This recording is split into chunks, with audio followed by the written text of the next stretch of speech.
মোবাইলের চার্জ তাড়াতাড়ি শেষ হয়ে যাচ্ছে।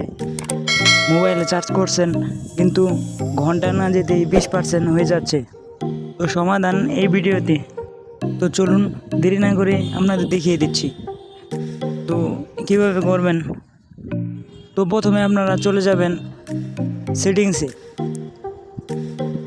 তো আমি সেটিংসে চলে গেলাম। সেটিংসে আসার পর এখানে দেখতে পাবেন ডিসপ্লে অ্যান্ড ব্রাইটনেস। তো এখানে ক্লিক করবেন। ক্লিক করার পর নিচে চলে আসবেন। নিচে চলে আসার পর এখানে দেখতে পাবেন অ্যাডাপটিভ ব্রাইটনেস। তো এটা বন্ধ করে দিবেন।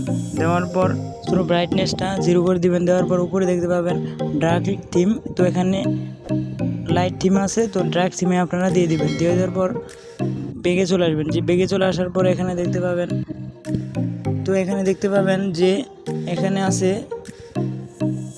ব্লুটুথ। তো এই ব্লুটুথ চালু করে রাখা যাবে না। তো আপনারা যখন ব্লুটুথ চালু করে রাখেন তো এটা অফ করে দিবেন। তো ব্লুটুথ অফ করার পর এখানে নিচে আসবেন। নিচে আসার পর এখানে দেখতে পাবেন যে লোকেশন। তো এই লোকেশনটাও আপনারা বন্ধ করে দেবেন। তো এটা চালু রাখলে তো আপনাদের চার্জ ফুরিয়ে যাবে তাড়াতাড়ি। তো এটা আমি বন্ধ করে দিলাম।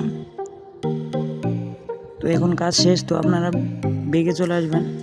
তো বেগে চলে আসলাম। বেগে চলে আসার পরে এখানে ব্যাটারির অ্যান্ড পাওয়ার সেভিং, তো এটাতে চলে আসবেন। তো এটাতে চলে আসার পর তো battery and saver, battery saver, তো এখানে ব্যাটারি সেভারে চলে আসবেন। অনেকে বোল্ট সেটিং ইউজ করার কারণে আপনাদের চার্জ তাড়াতাড়ি ফুরিয়ে যায়। তো এগুলোর ট্রিক আপনারা ফলো করবেন। তো এখানে দেখতে পাবেন যে ব্যাটারি সেভার। তো এই ব্যাটারি সেভারে আপনারা ক্লিক করে দেবেন। তো এটা আপনারা যদি অফ থাকে তাহলে আপনারা অন করে দেবেন। তো কাজ শেষ। তো এই টিপসগুলো আপনারা ফলো করলে চার্জ থাকবে মোবাইলের দীর্ঘ সময়। ভিডিওটি ভালো লেগে থাকলে অবশ্যই লাইক করবেন এবং চ্যানেলটি সাবস্ক্রাইব করবেন এবং কমেন্টে জানিয়ে দিবেন আপনার কোন টিপসটি ভালো লেগেছে। ধন্যবাদ ভিডিওটি এতক্ষণ দেখার জন্য।